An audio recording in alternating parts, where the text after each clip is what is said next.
What's up? Good morning, hospitality listeners. You are listening to our special hotelier edition of Good Morning Hospitality, and we want to give you a message from our partners at Sojo. Now, we have partnered with Sojo. Oh, We are here we are here. live. See, live shows, sometimes a little technical difficulty. We Are we will actually going to be able to put our little commercial break here at the beginning for Sojo? I don't think so. But Oh, we'll give a shout out to Sojo, a fantastic goodness piece gracious. of software and products for vacation rentals. You get things on demand. Well, Our let's company just loves it at see. Tangy Management. We Sojo, were huge shout out to you because I know you're providing amenities that are on demand for people that work in the vacation rental world, and it is a great product. Shout out to you all, Sojo. awesome. Thank you for finishing that. You I'm on it. definitely, just I don't sound as good as Will Slickers, but I can make sure that our sponsors know how much we care about them. I love it. I love it. We also had some fun music that we were going to start off the show with. So, but yeah, It's next all time. good. But listen, Next we are time. here. That's why we're pros here, you and I. Exactly. Well, first of all, definitely want to open this up to everybody that is joining us live. Where are you joining from? Let us know in the comments. Hopefully, we can see where everybody is tuning in from. I am in what will be sunny Los Angeles. As you can see, the sun is rising. It might rise up over my face. That's That's how I knew we were getting better and better as the show went on because it was getting brighter and brighter in that room. And live here from Miami, Florida. And so for the roll call, we'd love knowing where you're at from. Last week we had people from all over the world. It's so yeah. cool to see who's It's listening. always So cool to see. So, as you guys are joining us, please tune in. Let us know. We got Tampa, Miami. Ooh, the Intercontinental Miami. big Fun. fan of Intercontinental Miami. Was just there. Yeah. Shout out to I Nina love and that. Zed, who runs the beach. Zed runs Boucher Brothers here in Miami Beach. So fantastic company as well.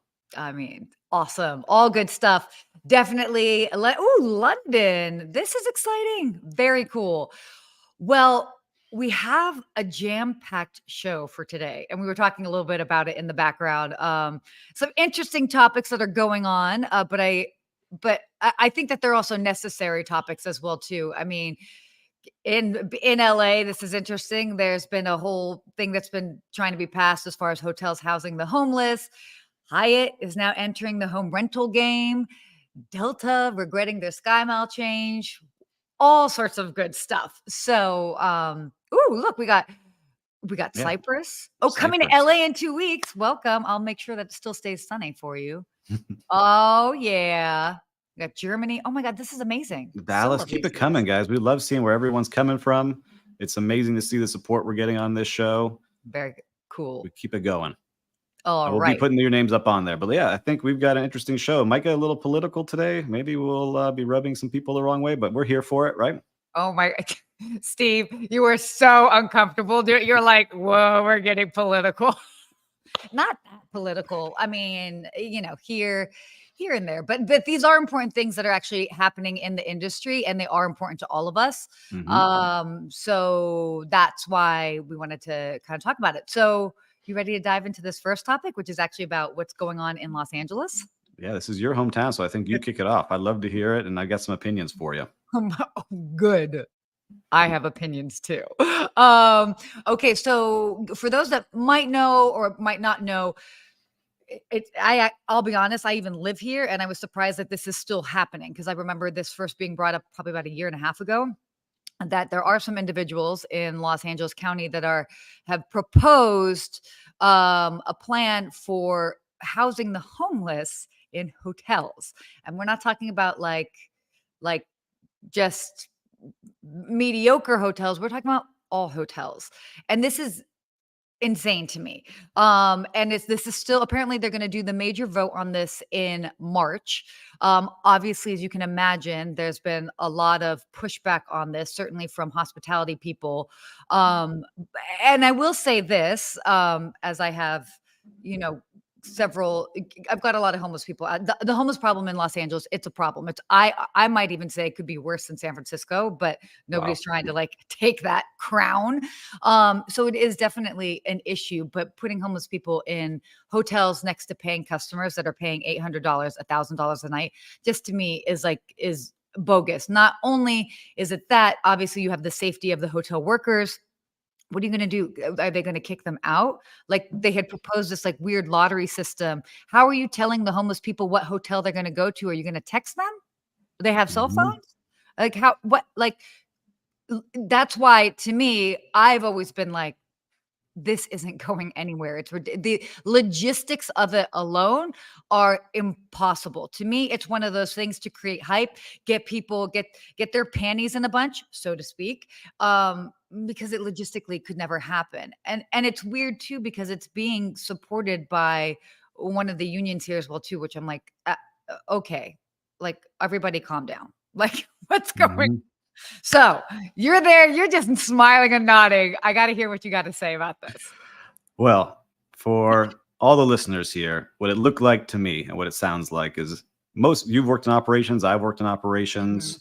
I have not worked in union hotels, but I have friends that I work haven't in either. union hotels. And it sounds like to me that this is a union that is trying to make a lot of noise saying, hey, hotels and hoteliers, some of our employees, you're not paying enough. So they're homeless. Mhm.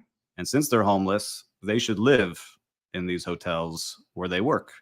Or why don't we do all the homeless while we're at it and start to get these headlines going to really shine a light on their union members who they say are not making enough and they're demanding, $5 more an hour Mhm. at the bottom line or across the board for all these people without a true plan. And it's going to be interesting to see if the union can shake up the hoteliers that way.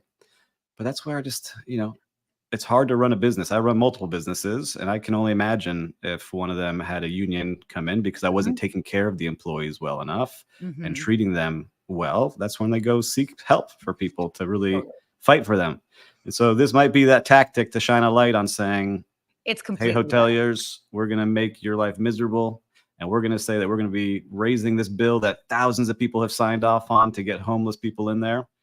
But let's just say it does happen. If it were to go down that road, right? It's going to be crazy because you and I are not trained on how to Mhm. handle a homeless person. And sometimes there are people who just have a rough time in life and they become homeless and they are fighting to Yeah, get back out of it. But then there's the others that maybe have a mental illness that just don't have the right support around of them. course. Or there's people who are bad people that have done criminal activity and said are Mhm. addicted to drugs. We're not trained to take care of that. Yeah. So I don't know how you could put that in front of us where I have trouble handling someone who's angry that their table isn't ready at the time that they made a reservation, right? Yeah. Those are very big extremes. But like we were talking about before, is Mhm. listen, if I own a hotel and maybe I would like this plan and you're going to pay me a certain amount and I could have the right kind of support and the right staff, maybe that's a business opportunity for somebody, right? It could be, but I don't Yeah. want to be forced to go this route. It Yeah. might be something that someone say, you know what?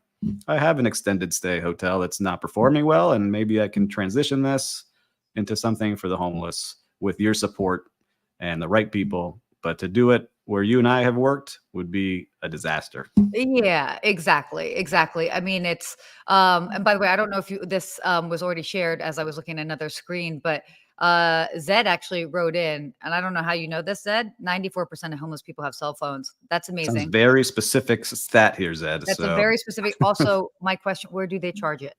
I don't know. I guess you could charge it at Starbucks, anywhere, but well, I, yeah, I guess. I don't. And by the way, I say that, and I don't mean to sound insensitive at all. Because I love, by the way, Steve, how you brought up all the different reasons why people can be homeless. It's obviously a very serious matter, and something that I do firmly believe that we should be able to provide the support. Providing it in like luxury hotels. yes, Okay, be like tough. come on, Can I everybody. give you a story that I saw in the New York Post though? Yeah, That I yeah. thought was really cool. So a What? former event director, I gotta send you the link, right? Okay.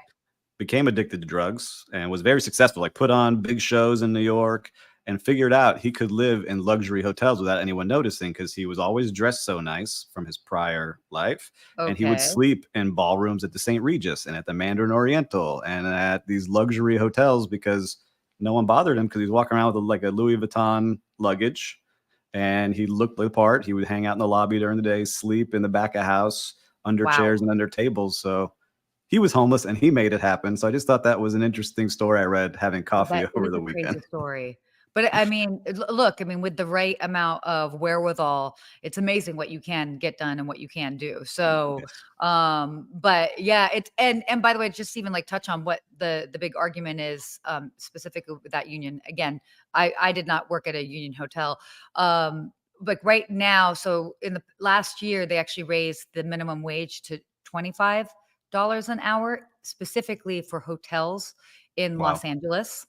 And they're trying to increase it from 25 to 30. So Yeah, so it's like I get 65,000 a year for entry level is a lot. I don't yeah, yeah, know and how I you get it. sustain that. It's a very gosh, it's crazy. It's tough. Understand all aspects of it.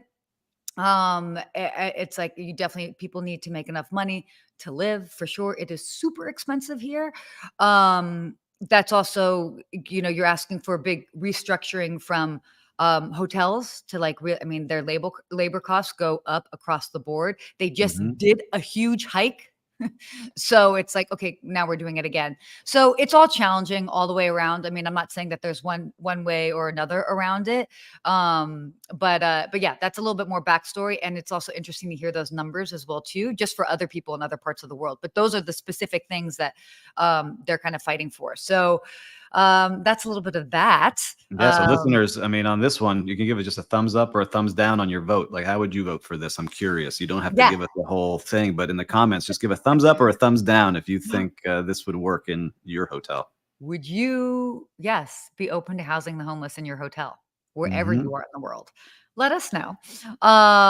So now this is interesting. A little bit. I know that you're going to have a lot to say about this. Hyatt, kind of exciting. Hyatt is the next out of sort of the big hotel chains that they are ramping up their focus on short-term rentals, home rentals. They are going to be launching, I love this name, Homes and Hideaways by World of Hyatt. So I think it's pretty, it's clever. And I mean, keep in mind, we saw obviously in Homes and Villas was launched in 2019 by Marriott. That was even before the pandemic. They obviously doubled down in 2020. And Accor did Apartments and Villas. They started that in 2020 as well. Okay, Steve, you're just grinning here, biting at the bit here. I got to hear what your thoughts are on this. Well, I love it. I think it's amazing to see, and I think many of us called that this would happen because Mhm. it's all about where people are voting with their dollars, right? Yeah. And there are things that people want hotels for, and there's things that people want homes for. And I had this conversation back in 2016 when I had my first short-term rental company. Hotel people started screaming at me, "How could you? How dare you? You're going against us with the enemy." And I said, "Guys, this is the future. No. Hotels are Yeah. going to have branded residences. They're going to have homes that match the standards, and people want to live that lifestyle. And Yeah. sometimes they want to stay at the Nobu Hotel. Other times they want to stay in the Nobu restaurant. Other times they want to go to the Nobu Villa, and they're Yeah. going to live the lifestyle they want to live." So I Totally. love seeing this. And the challenge will be is how they can keep the standards in place that the Hyatt Hmm. hotels are used to offering their guests. Because I Completely. consult with Hyatt hotels, and they have Oh. a diehard fan base that are loyal to that brand, and they use their Hmm. points across the brand, and they expect certain things when they're staying at those hotels, especially when you Hmm. get to the upper tiers, Of which we'll talk about course. later with like airlines. So I'm curious to see how they're going to do this with the homes because Yeah. it will be an interesting challenge. So for the Hyatt hotels, if you need any help, Sarah and I are here to help you if you need anything. Yes, we are, especially if it comes anything to service, we can definitely help Mhm. with that. But I love that you brought this up because I've been a big supporter of, being a hotelier for so many years. I was always a big supporter of the home rental space from very early on because my argument always was it's like at the end of the day, it's increasing options for people to stay at. It's promoting and supporting the travel industry. And Mhm. just because, let's say you're a hotel, and maybe somebody opted to stay in a home rental instead of your hotel, there's still, if you have the right offerings in the rest of your space, like maybe you've got that cool iconic restaurant where they can come for lunch, or maybe you're offering a day pass, something like resort pass or something like that, where they can come to your pool, or you've got this fun bar, rooftop bar. If you also invest in your common areas and the other outlets that you have, you're also able to attract these people, because they're going to want to go out to eat. They're going to want to go to a cool place for a drink. So it's not all lost. It actually almost increases your net as far as people coming to your property. And those people wouldn't necessarily even be staying there, and they might take a picture and post it on social media, and boom, and all of that. So I think it's something that it's always been something that we should look at as a way of like working together, because the more options that we can give to people as far as places to stay, from the low end to the high end, whatever the price point, those are people that are going to be coming to our destinations, and they're going to be spending money, and that's just we're all going to rise together. So I've always been a fan. And it's interesting to see the hotels. It's only obvious that the hotels are going to have been continuing to dive in on this. So not a surprise, but cool to see. You're going to see more and more of it, right? Because we see residences, just where I live, the Edition hotels building their first Edition residences. And I'm curious, they haven't announced yet if they're going to allow short-term rental in there. So it'll be interesting to see how that works. But the other part I'm curious about is, how do they standardize things in the homes, right? It's very difficult. Marriott has had some trouble because they let a flood of homes come in, and then had a lot of bad reviews under the Marriott name. Like, how could you let this home into your brand? So it's not like someone's coming around and inspecting every single home and getting eyes on it. They have different checklists you have to fill out and photos you have to submit. So it will be curious, but I would love it to get to a point where similar amenities, like you have a welcome amenity from Hyatt, or something cool that would be waiting for you just because you decided to choose a Hyatt home over a Airbnb or VRBO channel that you're booking on. But I love it. I love seeing this continue on. And I'll say this, when I got yelled at I told you back in 2016, and my answer was, hey, American Express has teamed up with Airbnb. And so now people are using their points to go. It's not going to stop. And here we are 7 years later, and it's going to continue on. So if you're in hotels and don't have a game plan for this, you should. And the ones getting into it, just make sure you figure out how you're going to keep up all these individual hosts to the standards you want your guests to experience. Absolutely. Absolutely. I mean, again, I think it's ultimately, it's a great option to have. And that sort of standardizing of the service is so tricky. It's hard to do in a hotel.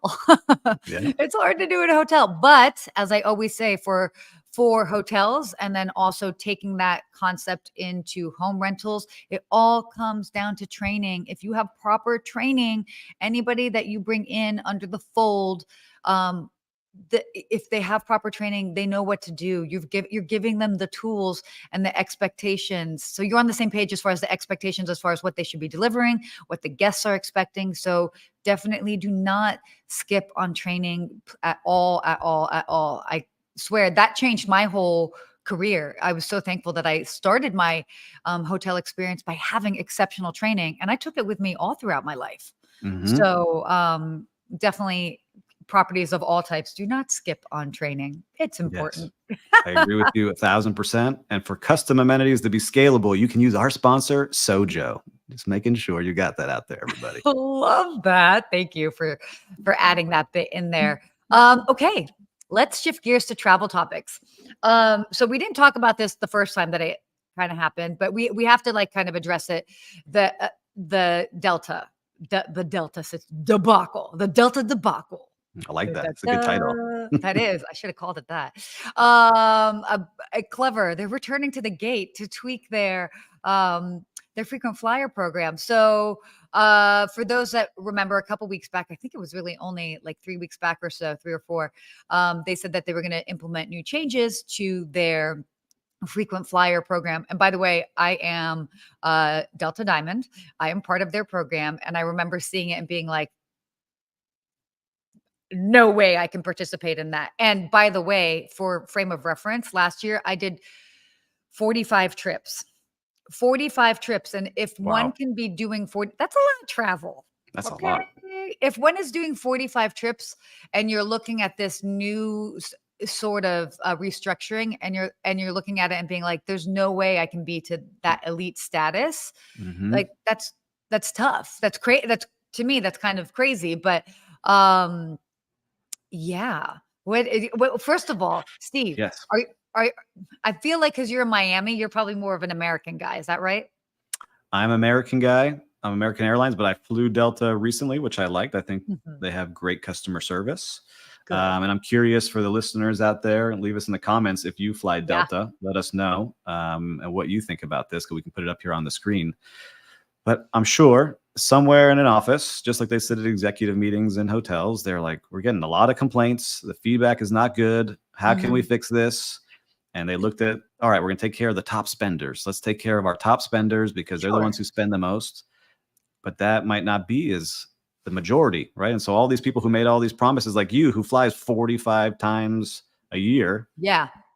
they forgot about you. And Yeah. so now they didn't realize the backlash that was going to come. And now you can see that backlash not only internally, Crazy. but Yeah. online, social media, news articles, all the hate. But the CEO So stepped up and said, we made a mistake. We made a mistake. so this is what blows my mind. Like you've got a company as big as Delta, okay? Hmm. How were there no internal checks and balances like as they came up with this like new restructuring? Do you really mean to tell me that whoever was in that boardroom was like, this is all great. This makes sense. I understand how they maybe came to the conclusions of the tiers because it was probably just simply based off of structure of spend. And I get that. I totally get that. And I understand that the lounges are full. Also, their partnerships with credit card programs also Hmm. invites a lot more people. I 100% get it. But I do find it a little interesting that they went like so far in one direction that there was nobody internally that was like, hey, might be a little Too bit too aggressive. drastic. Yeah, I don't know. But I mean, That's all it comes down to. interesting. You're right. I would love to be a fly on the wall the Yeah. day after and be like, I told you. I told Yeah, you this was yeah, going to happen. exactly. And you didn't Yeah, listen. But I see like Yuki loves Delta, and then Arnaldo says never Delta, only yeah. American I or mean, United. So look, at the everyone's end of the got day, yeah. their airlines they love or hate. I hate flying, so I try to do everything I can not to fly somewhere. Really? Wait, So hold on. I used Steve. to like it, but then Okay. it's never on time. They're Okay. always switching That's the why you gates hate left it. on me, left and right. I thought we Right? were I about to do can't some depend on it. psychoanalysis here. No, I don't mind flying and being on a tube in the air, going to somewhere magical, right? But it's someone said it the other day, and I kind of feel like it now. It's just a bus with wings, and they're trying to figure out how to make it, make as much money possible off every seat, and it doesn't feel like a special experience anymore. I mean, at the end of the day, it's hard to make anything at volume feel like a special experience. So, I mean, it's like I do believe that they're trying their best, all these different airlines, with the tools at hand. But So, some of the Middle Eastern and European airlines, you feel like, wow, you really care about me. Look at this little to me piece of 100%. luggage Well, that you give me, and oh, look at this cool snacks you've given me, and all this special treatment by the stewardess. I think it goes back to your thing of training, just making sure you're anticipating needs and making sure people are happy. And I don't know absolutely. if Delta did that, so it looks like they're going to fix it as best they can. So we'll see what Delta We does. we will see. We will see if I still end up being diamond. By the way, so like to give you guys just an idea as far as like these tiers, basically like for platinum and medallion. So like just look at just the top two tiers, or even actually all of them. So they were proposing that you'd basically have to spend 6,000 just to get to the basic Right. silver medallion tier, which is a lot of money. Because keep in mind, yes, prices of flights are going up, but like if you're buying main cabin tickets, they might only be 350, 450, maybe 750 before taxes, and they're counting the part before taxes. Gold medallion $12,000, platinum medallion 18,000, diamond 35,000. It was all I could do. Last year, I think I had to spend 18,000 to become diamond, and with all of my flights, it was all I could do to eke by 18,000. I guess that might mean that maybe my clients need to be sending me first class more often. First But class, maybe you got to fly 90 times a year. Come on, yeah. So they're just kinda no, flying for work is definitely not glamorous anymore. I mean, it's it's part of it. It's whew. But, we'll see. I'm curious to see what they come back on to see yeah. they've got to find some sort of middle ground there. But these lounges are big time. I know we're running short on time here, but lounges like American Express Centurion lounges and the Delta Yeah. lounges, all these people want to get into them.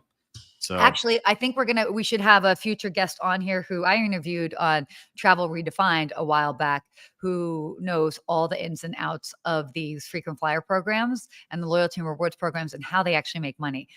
They actually make more money than the airlines themselves. oof, let's get them in Yeah. here. I would love to learn this. Yeah, right? No, it's so cool because as I sit there in the Sky Lounge looking at me, I'm like, that's a lot of food cost going to these people. How And is this beverage possible?" costs. Yeah. Yeah, Mhm. exactly. So we will definitely work on having that because I think it's super eye-opening and not something that we all know about. So yeah. Yeah. Yeah. Okay. Yeah. All right. So last little thing here. Goodness gracious. I know. Steve is like, oh my gosh, the political stuff.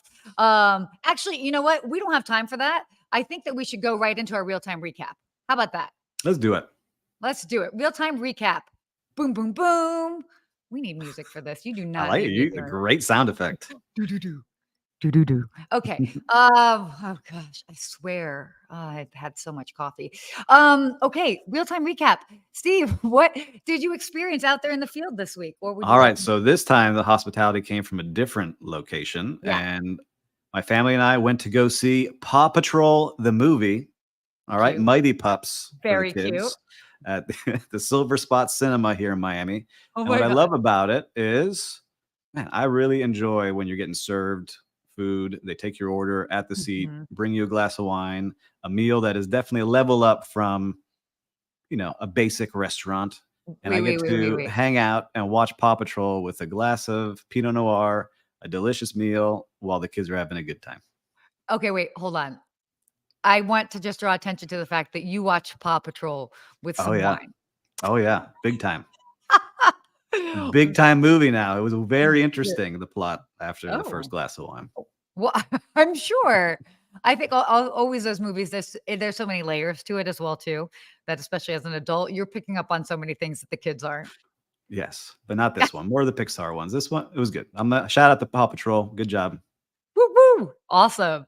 No, I love that. I actually have a couple friends that work in some of the movie theaters here, so always really fascinating to find out a little bit more of the operations Mhm. viewpoint from some of like the biggest theaters, like here in Los Angeles. Fascinating, really fascinating.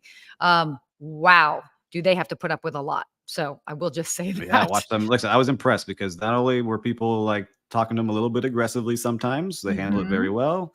They brought mhm, things out on time. They cleaned up quickly after the movie to mhm. get ready for the next one. So I could Yeah. just watch the operation happening. So shout out to Silver Spot. Yeah, no, definitely shout out to them. I'm gonna do another shout out to the Lapeer Hotel where I'd stayed at a couple weeks ago. I ended up going back actually last night, had an event there, and I will say it Were was you so playing? What were you playing? You were playing a sport, I saw. Is that I what I was saw playing online? pickleball. For anybody that wants to know, you can go to my Instagram and see all about me playing pickleball. I even did it in heels. So, Ooh. because you gotta keep it classy. But they had for the summer, and they will be taking it down, but they had a pickleball court up on their rooftop and they called it the disco court. So it's super fun theme. It's been busy all summer. And what a clever way to just like add something a little bit different. It's been really, really popular. But it was so cute because I went back and like the different people at the hotel were like, oh my God, I remember you. You were just here. And again, you know, like I felt at home and I was just attending an event on the roof. And they just did a phenomenal job. So something as simple as somebody being like, "Oh, welcome back." Or I mean, in this particular case, they were like, "Oh, we have your photo on our Instagram feed right now." It's very cute, by the way. I'm like, oh, but but again, it was very it was felt really welcoming. So that was such a great thing to be like, okay, I feel at home even in my own city. So I can see you making sound effects while you play pickleball too, like bam, boom. Call me Steffi Graf. I'm kidding. Just kidding. But it is fun. It's I still don't know all the rules specifically, but I think I learned last night that you actually have to serve from the grass, and I'm like, okay. But you Careful, know, you got a lot of pickleball fans out here. They'll come after you. oh no. I'm a fan. I just haven't been like officially Okay, just trained. making sure. Making I sure. just Save the notes, all you pickleball fans. Don't send in your notes. We're fans. We love it. Send me the invite, okay? Send the invite, not the note, and then you can teach me in person. All right. Our Thousands of hospitality invites are quote. now coming to you. I Thousands of know. invites are going to be sent Thank your way. you. Thank you. Please do. And if it's in another location, I'll make my way to you. All right. So our hospitality quote today is quality is never an accident. It is always the result of intelligent effort by John Ruskin. What are your thoughts on this? Listen, I love this because it really is true. The quality is when you're truly focused in on what you're doing, and you're doing it consistently every single day. And I think this is a great way of saying it because you really have to think about it, Yeah. put in intelligent effort, not wasting time on different things, Yeah. but really thinking about the effort you're going to put in to make sure it is quality. I love that. Totally. I do too. And what I loved specifically was like this notion of intelligent effort.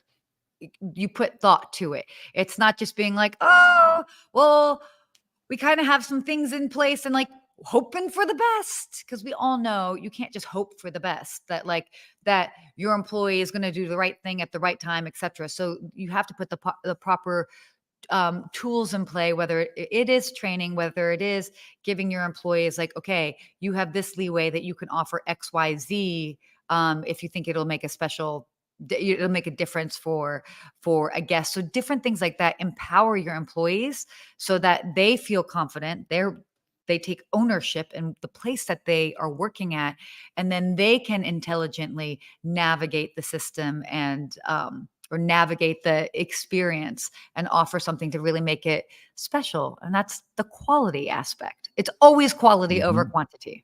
So are you saying we should send this quote to Delta just to make sure they're thinking about it? I'll We'll send send it it to them personally. after. Okay. I'll send it personally. Yeah, that me. I'll be with my little like, yo, Delta Diamond girl. I'm kidding. Apparently, me being Diamond is not special. So, noted. Wow. Well, we covered a lot this week. Yes, we did. We My covered goodness. a lot. 30 minutes has flown by. It And totally we has. always love talking with all of you out there. We appreciate Yes. all the comments of you all sharing everything. So make sure you keep doing it. If there's any questions or topics that you'd like us to cover next week, send it in. We're always looking to give you the most value out there. 100%. And we will have music next week. And one more shout out to Sojo, amazing amenities for scaling your operations with thought. Quality, right? Intelligent effort. It makes that quality happen with Sojo. That's so perfect. And a reminder as well, too, we've got the GMC report, which is for on the Good Morning Hospitality site. So you've got goodmorninghospitality.com/the GMC report. There's some dashes in there, but we'll make sure that we'll share that link as well too. So definitely sign up for that. And of course, if you like this episode and you want more, or you want to be reminded every week, be sure to subscribe wherever you listen to your favorite podcast, be it on Apple, Spotify, wherever. So this has been fun. This has been awesome. Always love hanging out with you on our Wednesday mornings. It makes my entire week. And with you all listeners too, I love seeing your names and faces every week. Keep coming back. Keep coming back. Let us know. Send us your questions. Or, hey, if you've seen something interesting, send us a DM and be like, you should talk about this next week, because we'll listen. All right. Well, that's it for today. Till next week. We'll see you then.